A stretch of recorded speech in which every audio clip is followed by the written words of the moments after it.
Not too long ago, I was talking to an employee who had just finished a conversation with her leader, a coaching conversation, and I asked her how it went. And she said to me, you know what? It was all over the map.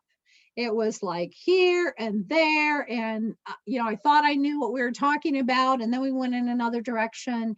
And she said, basically, it was more frustrating than useful to me. And I still, at the end of this conversation, don't really know what the point was. I wish I could say that that is unusual, but it's really not. I have watched thousands of mock leadership conversations, coaching conversation over my career.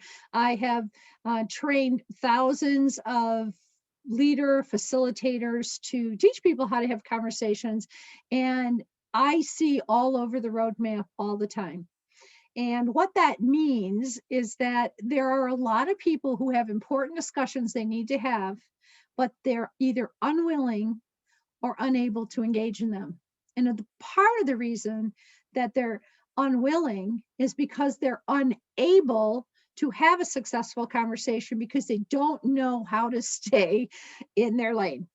So what we're going to be talking about now is a very simple 5-step path for guiding a coaching conversation to make sure you accomplish what you set out to accomplish in that conversation. So I'm going to ask you to turn to your worksheet titled Performance Discussion Roadmap Note-Taking Page. And I'm going to go there myself and share my screen, and then we'll talk about what the stops are on that roadmap.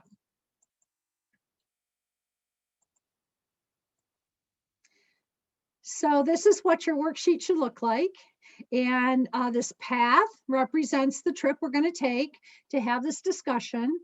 Every conversation has a starting point, and it's usually triggered by, obviously, a reason to have a conversation. Is it a performance discussion? Are you trying to help someone learn a new skill? Are you trying to prepare someone to take on a new responsibility?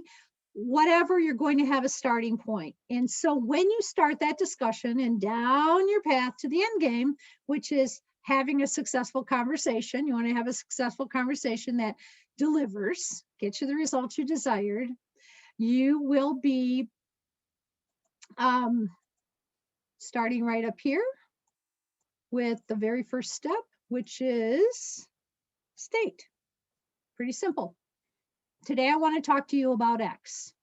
Not complicated, very important. Oddly, often never happens because we just start in a conversation. A person doesn't even know, the other person doesn't even know what we're doing there. The second step in our process is to inquire. And what that means is I've just told you we're going to have a conversation about this. So let's just say I say, we're going to have a conversation about you not following your route yesterday and the chaos that ensued because of that.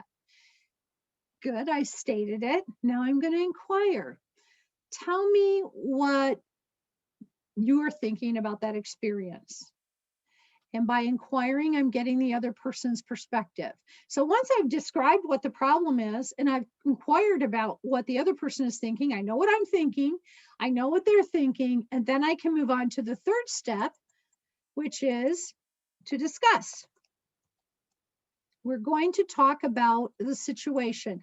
We're going to talk about not just the high level, how we feel about things, but we're going to talk about what are the details, what happened, why did it happen, how are we going to prevent it in the future. So this is really where the meat of the conversation happens, but it usually doesn't go smoothly if we start there. We still have to do the first two steps.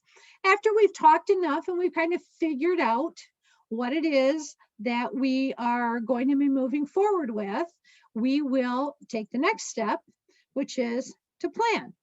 That means that we're going to create a plan for changing the situation. If I'm developing someone, I'm creating a plan for what their development process will look like. If I'm trying to address the person who didn't follow their routes and created a lot of chaos, we're going to talk about our plan for ensuring that doesn't happen again in the future.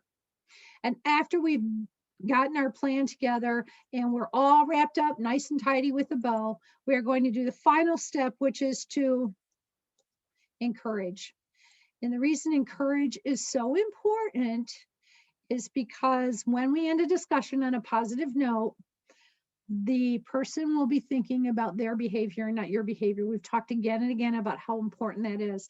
And I want each of you to think about the last time you had a conversation with someone. Maybe it wasn't your boss. Maybe it was your partner. Maybe it was a friend. Maybe it was a client who treated you really poorly. And when you walked away from the conversation, all you could think about was what a jerk they were.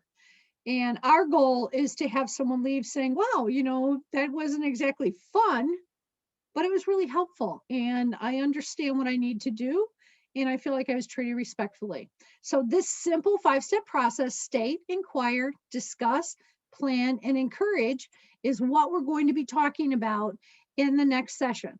So there's a broader summary that I'd like you to read in your workbook, in the handout, and the instructions next to the video will help you figure out what you need to do there. And after you've done that, we'll move on to the next section.